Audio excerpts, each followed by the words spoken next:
ഇസ്ലാമിന്റെ നിയമങ്ങളോട് നിലക്കും യോജിക്കാത്ത നേർച്ച പരിപാടി, പട്ടാമ്പി നേർച്ച, അതുപോലെ കുറെ നേർച്ചകളുണ്ട്. നേർച്ച എന്ന് പറഞ്ഞാൽ നടത്തുക. എന്ത് നേർച്ച? നേർച്ചയായിട്ടൊരു ബന്ധവുമില്ല. അള്ളാഹുവിന്റെ ദീനിൽ പാടില്ലാത്ത കുറെ കാര്യങ്ങൾ, ചിലപ്പോൾ ഉദ്ഘാടനം തന്നെ സിനിമ നടനായിരിക്കും. അതുപോലെ തന്നെ പങ്കെടുക്കുന്ന ആളുകൾ അങ്ങനത്തെ ആളുകളായി. അങ്ങനെ തുടങ്ങിയിട്ട് എന്തെല്ലാമോ പേക്കൂത്തുകൾ നടത്തുന്ന സ്ഥലമുണ്ട്. അങ്ങനെയുള്ള സ്ഥലങ്ങളിൽ നടക്കുന്ന അത്തരം പരിപാടികൾ ഔലിയാക്കളെ പേരിൽ നടത്തുന്ന കടുത്ത അദബുകേടാണ്. ഔലിയാക്കളോട് ചെയ്യുന്ന കടുത്ത ധിക്കാരമാണ്. സാലിഹീങ്ങളോടുള്ള ബഹുമാനം ഉള്ളത് നഷ്ടപ്പെടുത്തുന്ന ഏർപ്പാടാണ്. അതിന്റെ പുറമെ സുന്നത്ത് ജമാഅത്തിനെ തെറ്റിദ്ധരിപ്പിക്കുന്ന വളരെ മോശമായ ഏർപ്പാടുകളാണ്. അതൊന്നും സുന്നികളുടെ തലയിൽ വെച്ച് ആരും ചാപ്പകുത്തണ്ട, ആരും സുന്നികളെ പരിപാടിയാണെന്ന് പറയണ്ട. പലപ്പോഴും നമ്മൾ പലതവണ അതിനെതിരെ പ്രസംഗിച്ചവരാണ്. ഇന്നും ഞാൻ പ്രസംഗിച്ചിട്ടുണ്ട്. ഞാൻ പറയട്ടെ, ഇവിടെ വരുന്നതിന് മുമ്പും പ്രസംഗിച്ചിട്ടുണ്ട്. പാടില്ലാത്ത കാര്യങ്ങൾ ഒരു സ്ഥലത്തും പറ്റൂല. ഞാൻ പറയട്ടെ, പോലീസ് സ്റ്റേഷനിൽ കയറി നിങ്ങൾ ആരെങ്കിലും തല്ലുണ്ടാക്കുവോ? തല്ല് എവിടെ ഉണ്ടാക്കാൻ പാടില്ല. പോലീസ് സ്റ്റേഷനിൽ വെച്ച് തീരെ തല്ലുണ്ടാക്കാൻ പാടില്ല. കോടതിയിൽ കയറിയിട്ട് നിങ്ങൾ ആരെങ്കിലും സിഗരറ്റ് വലിക്കുവോ? ഇല്ല. തീരെ സിഗരറ്റ് വലിക്കുന്നത് നല്ലതല്ല. പക്ഷെ കോടതി തീരെ പറ്റൂല. ഇതുപോലെ അള്ളാഹുവിനോട് ദോഷങ്ങൾ പൊറുപ്പിക്കാനുള്ള സ്ഥലമാണ് പള്ളി. അതേപോലെ തന്നെ അള്ളാഹുവിനോട് താണുകേട് പറഞ്ഞ് ദുആക്ക് ഇജാബത്ത് കിട്ടേണ്ട സ്ഥലമാണ് ഔലിയാക്കളെ മഖ്ബറ. അവിടെ പോയിട്ട് തെറ്റ് ചെയ്യുക എന്ന് പറയുന്നത് കടുത്ത ധിക്കാരമാണ്. അങ്ങനെയുള്ള ധിക്കാര പ്രവർത്തനം നടത്തി സുബ്ഹാനല്ലാഹ് ചില സ്ഥലത്ത് കുറെ ആനകളെ കൊണ്ടുവന്നിട്ട് മനുഷ്യന്മാരുടെ കൂടി നടത്തി. സുബ്ഹാനല്ലാഹ്, ആന കിടഞ്ഞ് കുറെ ആൾക്ക് പരിക്ക് പറ്റി. 2 ദിവസം മുമ്പ് നടന്നതാണ് തിരൂരിൽ. സുബ്ഹാനല്ലാഹ്, അത് ചൂണ്ടിക്കാണിച്ചിട്ട് സെൽഫികൾ വരും. കണ്ടോ നിങ്ങളെ നേർച്ചക്ക് ആനേനെ കൊണ്ടുവന്ന് കുറെ ആളെ ചവിട്ടിയില്ലേ? സുബ്ഹാനല്ലാഹ്, ആന ചവിട്ടിയിൽ ആനേനെ കുറ്റം പറയാനില്ല.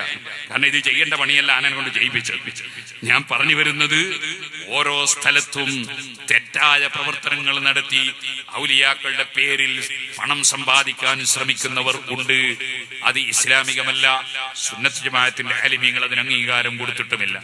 അതേ സമയത്ത് ഔലിയാക്കളെ ബഹുമാനം പറയുക, അവരെ സിയാറത്ത് ചെയ്യുക, ആദരിക്കുക, ഞാൻ നേരത്തെ പറഞ്ഞതുപോലെയുള്ള സൽക്കർമ്മങ്ങൾ നടത്തുക, അതവരോടുള്ള ആദരവാണ്. അള്ളാഹുവിന്റെ ഔലിയാക്കളെ ആദരിക്കുക എന്നത് അള്ളാഹുവിനോടുള്ള ബഹുമാനത്തിന്റെ ഭാഗമാണ്. അൽഹംദുലില്ലാഹ്, ഇവിടെ ഉറൂസിന് വന്നപ്പോ എന്തൊരു സന്തോഷാണ്. കാരണം ഇവിടെ ഉറൂസിന് വന്നപ്പോ ഇവിടെ അലങ്കാരങ്ങളുണ്ട്. അത് ഇവിടെ കിടക്കുന്ന ഷാഹുൽ ഹമീദ് തങ്ങൾ അവറുകളെ ആദരിച്ചുകൊണ്ട് വരുന്ന ജനങ്ങളെ പരിഗണിച്ചുകൊണ്ടുള്ള അലങ്കാരങ്ങളാണ്. നമ്മുടെ വീട്ടിൽ കല്യാണം നടക്കുമ്പോ കല്യാണത്തോടനുബന്ധിച്ച് ചിലപ്പോ വീട് നമ്മൾ മോടി കൂട്ടാറുണ്ട്, അത് ചമയിക്കാറുണ്ട്. ആ വരുന്ന ആളുകളെ ബഹുമാനിക്കാൻ വേണ്ടിയാണ്. നമ്മളെ ബഹുമാനിക്കാണെന്ന് നമ്മൾ എല്ലാ ദിവസവും എന്ത് ചെയ്യും? അവിടെ ഇങ്ങനെ തോരണം തോന്നും. അതില്ല, അത് വരുന്നവരെ ബഹുമാനിക്കാൻ. ഇതുപോലെ റബീഉൽ അവ്വൽ മാസമാകുമ്പോൾ ചില സ്ഥലത്ത് നല്ല തോരണം തോന്നും. അത് റസൂൽ സല്ലല്ലാഹു അലൈഹി വസല്ലം ബഹുമാനിക്കാൻ വേണ്ടിയാണ്. ഇവിടെ കിടക്കുന്ന മഹാൻ, ആ മഹാനെ കാണാനും അഥവാ സിയാറത്ത് ചെയ്യാനും, അതുപോലെ തന്നെ മഹാനവറുകളോട് സലാം പറയാനും, മഹാനവറുകളുടെ അടുക്കൽ വന്ന് അള്ളാഹുവിനോട് ദുആ ചെയ്യാനും ഫാത്തിഹ ഓതാനും ബർക്കത്തെടുക്കാനും ഒക്കെ വരുമ്പോ, ആ വരുന്നവർ മഹാനവറുകൾ കാണാൻ വരുമ്പോ, എന്റെ സമീപത്ത് വരുന്നവരെ ആദരിക്കുന്നുണ്ട് ഈ നാട്ടുകാർ എന്ന് വരാൻ വേണ്ടി നിങ്ങൾ തോരണം തൂക്കിയാൽ അത് തെറ്റല്ല, അത് നല്ല ലക്ഷ്യത്തോടു കൂടിയാണ്. അപ്പൊ സുഹൃത്തുക്കളെ, അങ്ങനെയുള്ള കാര്യങ്ങൾ തെറ്റല്ല. അതേ സമയത്ത് ആവശ്യമില്ലാത്ത രംഗങ്ങളിലെല്ലാം നമ്മൾ പോയി ചാടി വീഴുന്നത് ഒഴിവാക്കേണ്ടതാണ്. ആവശ്യമുള്ളത് മാത്രം നമ്മൾ സ്വീകരിക്കേണ്ടതാണ് എന്ന് സാന്ദർഭികമായി ഉണർത്തുന്നു. ഇവിടെ ഉറൂസിന് വന്നപ്പോ സന്തോഷായി എന്ന് പറഞ്ഞ എന്തുകൊണ്ടാ? ഇവിടെ ദിക്ർ നടക്കുന്നു, അതുപോലെ ഖുർആനോത്ത് നടക്കുന്നു, അതുപോലെ മൗലിദ് പാരായണം നടക്കുന്നു, ഇവിടെ ഭക്ഷണം ദാനം ചെയ്യുന്നു, ഫാത്തിഹ ഓതുന്നു, യാസീൻ ഓതുന്നു, ഖുർആൻ ഓതുന്നു, നല്ല കാര്യങ്ങൾ ചെയ്യുന്നു, സിയാറത്ത് നടക്കുന്നു. ഇതെല്ലാം പുണ്യകർമ്മങ്ങളാണ്. നമ്മുടെ അമുസ്ലിം സഹോദരന്മാരുടെ ദേവാലയം, അമ്പലം, ആ അമ്പലത്തിൽ അവർ പോയി അവരാരാധന നടത്തുന്നു. നമ്മൾ അവിടെ പോയി ശല്യം ചെയ്യാൻ പാടില്ല, കല്ലെറിയാൻ പാടില്ല, ചീത്ത വിളിക്കാൻ പാടില്ല, പരിഹസിക്കാൻ പാടില്ല. അവരുടെ ആരാധനയുമായി നടക്കുന്നു. ലക്കും ദീനുക്കും വലിയ ദീൻ. ഖുർആൻ പറഞ്ഞില്ലേ, നിങ്ങളെ മതം നിങ്ങൾക്ക്, നമ്മളെ മതം നമ്മക്ക്. നമ്മളെ പള്ളിയിൽ അവരെ നമ്മളാരും ജുമാക്കരിക്കാൻ വേണ്ടി ക്ഷണിക്കൂല, അവരാരും ജുമാക്ക് വരികയില്ല.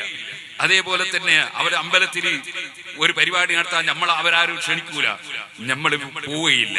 അതേ സമയത്ത് അമ്പലത്തിൽ പോയിട്ട് ഒരു കത്തി എടുത്തിട്ട് ഇങ്ങനെ കൂത്തുന്നു, യാ ശൈഖ് പണി കൂത്തുന്നു. ഇന്നാ ലില്ലാഹി വ ഇന്നാ ഇലൈഹി റാജിഊൻ. ഇത്തരത്തിലുള്ള പ്രവർത്തനങ്ങൾ നടത്തിയാൽ ഇസ്ലാമിനെ സംബന്ധിച്ച് തെറ്റിദ്ധാരണ വരും. മുസ്ലിമീങ്ങളായ ആളുകൾ തന്നെ ഇസ്ലാമിൽ അകന്നു പോകും. മറ്റുള്ള മതക്കാരാണെങ്കിലോ അവർക്ക് അവരുടെ മതവും ആണും പെണ്ണുമില്ലാത്ത ഒന്നുമില്ലാണ്ടായി പോകും. അവർക്കും ദോഷമാണ്, നമുക്കും ദോഷമാണ്. അതുകൊണ്ട് ഒരു മതത്തിലെ പരിപാടിയിലും നമ്മൾ കടന്നു കയറാൻ പാടില്ല. അതേപോലെ തന്നെ മറ്റ് മത ആചാരങ്ങൾ നടക്കുന്ന സ്ഥലങ്ങളിൽ പോയി നമ്മൾ അവിടുന്ന് റാത്തീബ് നടത്താൻ പാടില്ല, അവിടെ വെച്ച് മൗലിദ് ഓതാൻ പാടില്ല. ഓരോന്നിനും ഓരോ സ്ഥലങ്ങളുണ്ട്. ഞാൻ ഓർക്കുകയാണ്, പാറക്കടവ് തന്നെ നല്ല ഒരു പ്രദേശമുണ്ട് നമ്മുടെ നാദാപുരത്തിനടുത്ത്. അവിടെ ഒരിക്കൽ ഈ മത്സ്യ മാർക്കറ്റിൽ വെച്ച്, അവിടെയുള്ള സാധാരണക്കാരായ ആളുകളാണ്, അവർ റസൂലുള്ളാഹിനെ വല്ലാതെ ബഹുമാനിക്കുന്ന മത്സ്യത്തൊഴിലാളികളാണ്. റസൂലുള്ളാഹിന്റെ വലിയ സ്നേഹമാണ്. ആ സ്നേഹത്തിന്റെ പേരിൽ റബീഉൽ അവ്വൽ 12-ന് മത്സ്യ മാർക്കറ്റൊക്കെ നന്നായി കഴുകി വൃത്തിയാക്കി അവിടെ കുറെ പടമൊക്കെ പിരിച്ചിട്ട് അവിടുന്ന് മൗലിദ് ഓതി. അന്ന് അവിടെ ഒരു വലിയ ആലിം ഉണ്ടായിരുന്നു. ആലിം പറഞ്ഞു, നിങ്ങൾ നല്ല വൃത്തിയൊക്കെ ആക്കിക്കോളി, പക്ഷെ മൗലിദ് നമുക്ക് പള്ളിയിൽ നിന്ന് ഓതാം, അല്ലെങ്കിൽ വേറെ ഏതെങ്കിലും സ്ഥലത്ത് നിന്ന് ഓതാം, അത് മത്സ്യ മാർക്കറ്റിൽ നിന്നാക്കണ്ട. ഓരോന്നിനും ഓരോ സ്ഥലങ്ങളും സന്ദർഭങ്ങളും ഉണ്ട്. അതിനപ്പുറത്തേക്ക് നീങ്ങാൻ പാടില്ല. ഞാനിത് പറഞ്ഞു വരുന്നത്, നമ്മൾ വളരെ ശ്രദ്ധിച്ചുകൊണ്ട് ജീവിക്കണം.